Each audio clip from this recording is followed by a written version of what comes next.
ಉಡುಪಿ ಜಿಲ್ಲೆಯ ಕೋಟಾ ಸಮೀಪದ ನಾಗರಮಠ ಮರಳು ಧಕ್ಕೆಯಲ್ಲಿ ಅಕ್ರಮ ಮರಳುಗಾರಿಕೆ ಆರೋಪ ಗಂಭೀರ ಸ್ವರೂಪ ಪಡೆದಿದೆ.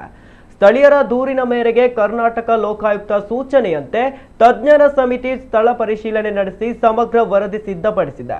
ಬಾರಕೂರು ಸಮೀಪದ ಹೊಸಾಳ ಗ್ರಾಮದ ಸೀತಾ ನದಿ ವ್ಯಾಪ್ತಿಯಲ್ಲಿ ಮರಳುಗಾರಿಕೆ ಕಾನೂನು ನಿಯಮಗಳನ್ನು ಉಲ್ಲಂಘಿಸಿ ಹಾಗೂ ಪರಿಸರಕ್ಕೆ ಹಾನಿಯಾಗುವ ರೀತಿಯಲ್ಲಿ ನಡೆಯುತ್ತಿದೆ ಎಂಬ ಆರೋಪ ಕೇಳಿಬಂದಿತ್ತು.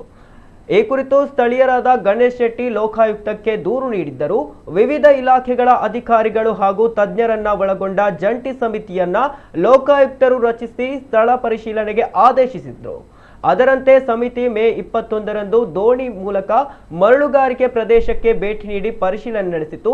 ಸಮಿತಿಯಲ್ಲಿ ರಾಜ್ಯ ಮಾಲಿನ್ಯ ನಿಯಂತ್ರಣ ಮಂಡಳಿ, ಸಣ್ಣ ನೀರಾವರಿ ಇಲಾಖೆ, ಅರಣ್ಯ ಇಲಾಖೆ, ಭೂದಾಖಲೆ ಇಲಾಖೆ, ಸುರತ್ಕಲ್ ಎಂಜಿನಿಯರಿಂಗ್ ಕಾಲೇಜಿನ ಪರಿಸರ ಹಾಗೂ ಭೂವಿಜ್ಞಾನ ವಿಭಾಗದ ತಜ್ಞರು ಮತ್ತು ಲೋಕಾಯುಕ್ತ ಅಧಿಕಾರಿಗಳು ಭಾಗವಹಿಸಿದ್ದರು.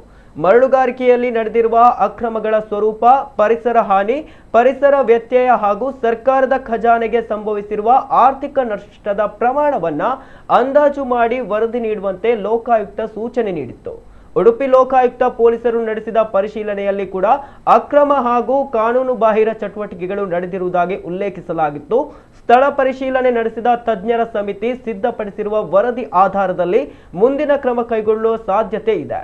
ನಾಗರಮಠ ಮರಳು ಧಕ್ಕೆಯ ಅಕ್ರಮ ಚಟುವಟಿಕೆಗಳ ವಿರುದ್ಧ ಕಠಿಣ ಕ್ರಮಕ್ಕೆ ಸಾರ್ವಜನಿಕರು ಆಗ್ರಹಿಸಿದ್ದಾರೆ.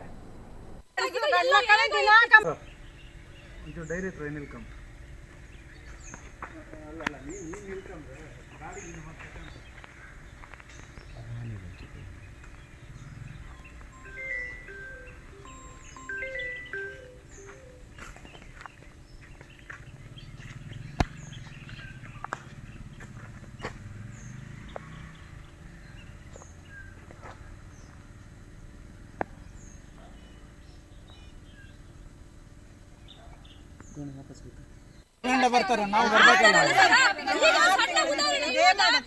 ಜಸ್ಟ್ ನಾವು ಒಬ್ಬರೇ ಅದು ತಡೆದಿದೆ ನಿಲ್ಲಿ ಸರ್ ಅಂತ ಹೇಳಿದ್ದು ಹಾಸ್ತಾರೆ ಸರ್. ಏನಿದೆ ಏನು ಅಧಿಕಾರ ಇದೆ ರೋಡ್ ಮೇಲೆ ಹೋಗುವನ್ನ ಹಾಸ್ತಾರೆ. ಅವನು ಈಚೆಯಿಂದ ಹೋಗುವ ಆ ಕಡೆ ಸರ್ ನೋಡಿ ಅಲ್ಲೇ ಹಾರಿಸಿದ್ ನಾವು ಇಲ್ಲೆಲ್ಲ ನಿಂತಿತ್ತು ಈಚೆಗೆ. ನಮ್ದು ಯೋಚನೆ ಒಂದೇ ಸರ್, ಸೀದಾ ಹಾರಿಸಿದ ಆಚೆಗೆ.